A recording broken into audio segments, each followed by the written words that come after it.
Richard, I have a challenge for you. What's that, Gordon? Come up with a dish for Taco Tuesday!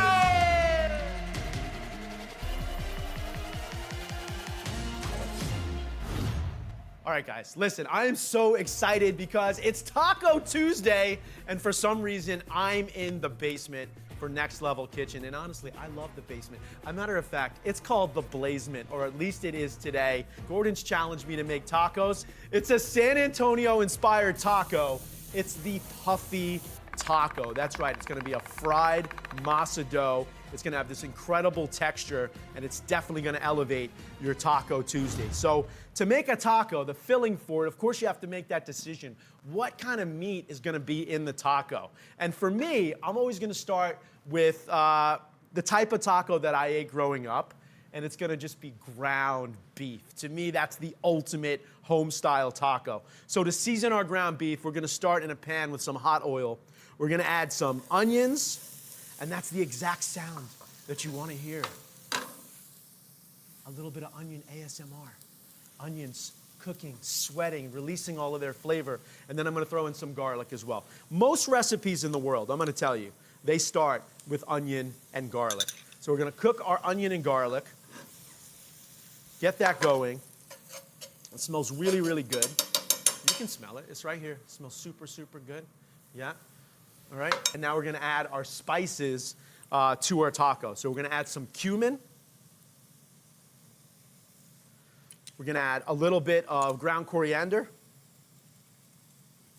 We're gonna add a little bit of oregano. And those are pretty much the three spices that give tacos their taco-ness, if you know what I'm saying. So we have our spices toasting just briefly, and now I'm gonna add our ground beef. So the key to the ground beef is, I don't want these to be meatballs. I want the meat to be really, really ground in here, really, really mashed up. Now I can really smell this. The onions, the garlic, the cumin, the coriander, the oregano, cooking away, everything releasing their flavor. The next thing I'm gonna do is add our ground beef. Now listen, if you wanted to use turkey or lamb or pork or whatever that is, go ahead.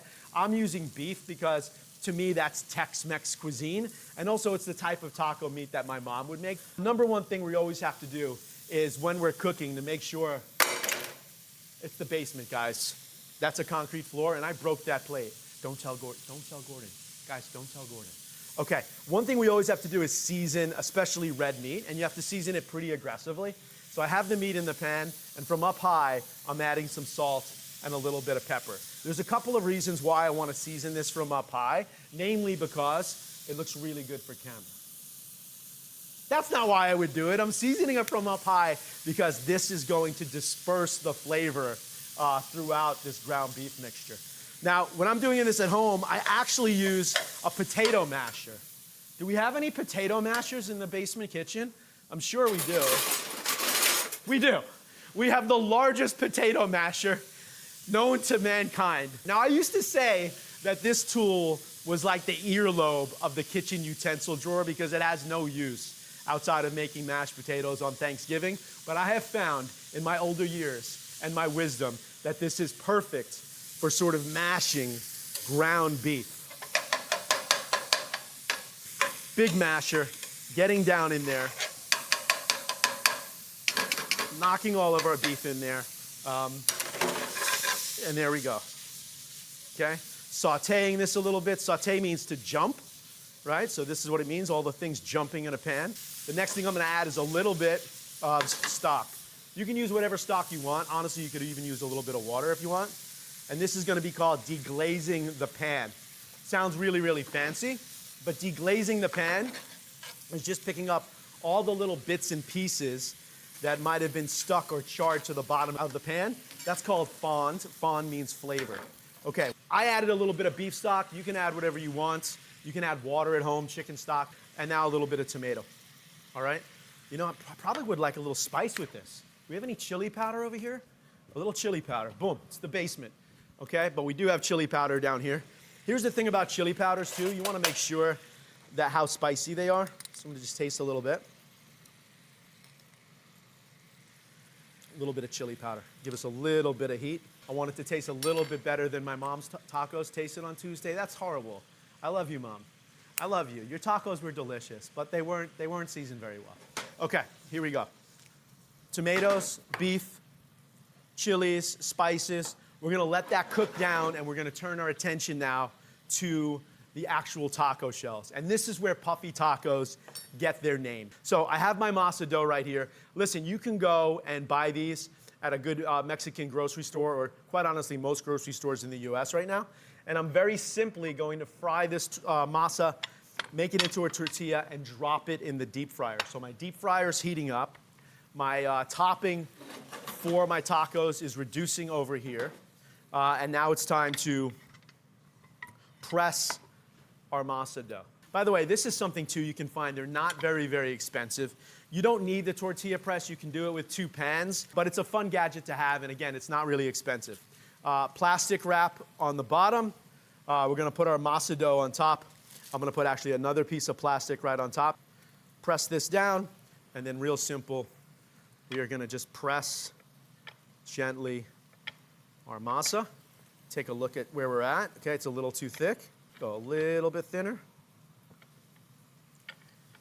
Okay. And there we go. I think this is good. We want these to sort of be nice and thick. So this is what we're looking for, okay? Beautiful masa dough. Smells like corn. This is authentic right here. Our meat is reducing. We'll put these off to the side. I'll just leave them right here. We'll make a couple of these. And again, we have the golf ball size masa. We're gonna put it right in here. Another piece of plastic wrap on top. You know, quite honestly, I've done this in my house with just a grocery bag. All right, let's see how we're doing here on this next one. Oh, that one's even a little bit better. And just like everything in life, you do it once, it's pretty good. You start doing it again and again and again, they get better and they get better and they get better. So my second tortilla, even better than my first. Let's get 3 in here, so tortilla shells. Let's get back to the sauce really, really quick. Love it. I'm always doing this too, wafting the aroma of whatever I'm cooking, because if it smells good, it's gonna taste good. Okay, one more masa dough in there. Press this down. All right, so I have my fryer heating up. That's at 350. If you don't have a fryer at home, not a big deal. You can do it very carefully with a big, high-sided pot and a thermometer. All right, so here we go. We have our little fryer. It's heated up. We have our dough. Now's the fun part, to puff up these tacos. Let's get blazed, everyone. I'm Richard Blais. Did I say I'm Richard Blais? I don't even know if I said that. I'm Richard Blais. Okay, here we go. Basket out of the fryer, because we need all the space we can get.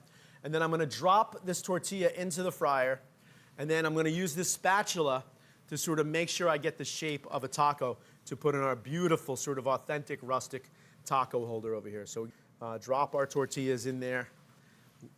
Let it puff up, let it float for a couple seconds. And then again, I'm just using the spatula to sort of hold that taco shape.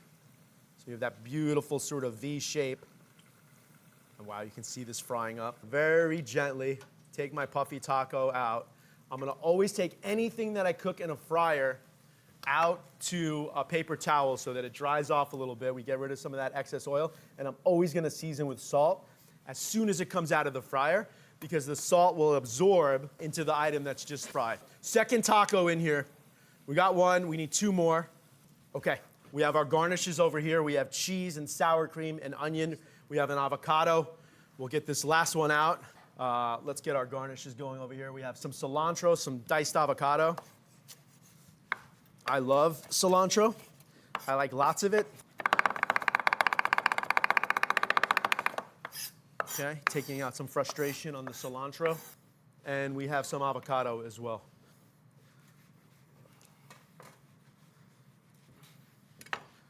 Okay, so avocados, of course, we want to just get out that pit. And then it's the basement, and we're under pressure.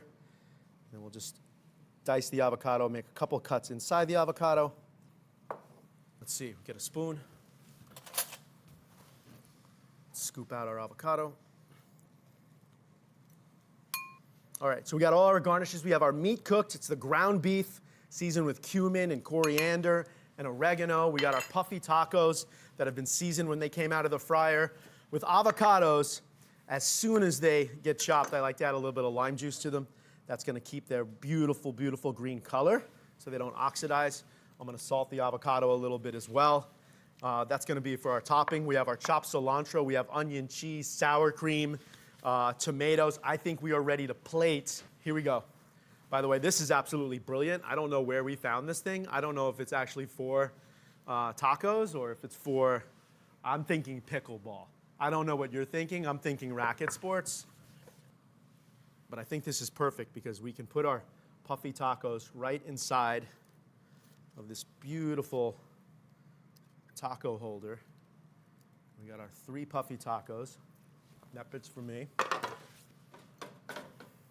All right, so we'll like to start with a little bit of our ground beef mixture. Again, this is ground beef with chili and coriander and cumin. You have this great texture of the crispy fried masa dough. I think I'm gonna put this on one of my menus. Just gotta find this, this wooden puffy taco holder, which is amazing. Okay, there we go. I think we go onions next. All right, I think we go a little bit of onions. Be messy with it. Tacos are meant to sort of like eat and lean over them, right? So you can be a little messy with this. Okay, we have onions, tomatoes. He touched it with his hand. I'm gonna eat all of these, so it's just my hands. Okay. What do we think, guys? I think we go a little sour cream. This would be nice in a squeeze bottle. I think we can just hit it with a couple beautiful little dollops of sour cream. We got tomatoes, we got onions. Let's finish it up. Avocados. There's a lot going on, guys. You know, sandwiches, tacos, burgers. Everyone thinks they're really, really easy. They're actually really, really hard because there's usually like these 19 components that go into them when you get finished. Okay, if you wanted to just do some guacamole on the side, that would be fine as well. We got our avocados, we got our ground beef, our onions, our tomatoes, our sour cream. We got some cheese. Again, we're not, have a little fun with it. I like it. The platform is coming. Your guests are arriving. We're in the basement. Actually, no one's arriving. I'm going to eat all of these just by myself. We'll hit it with a little bit of cilantro on top. And then, of course, you know, something that wakes up every dish is acidity. So a little bit of lime juice. We're almost done. Puffy tacos, inspired by my mom, for Gordon Ramsay in the basement level kitchen. There you go, everyone. Puffy tacos. Thank you so much for watching Next Level Kitchen, and please do not forget to subscribe for more exciting videos and visit the description below to get the full recipe.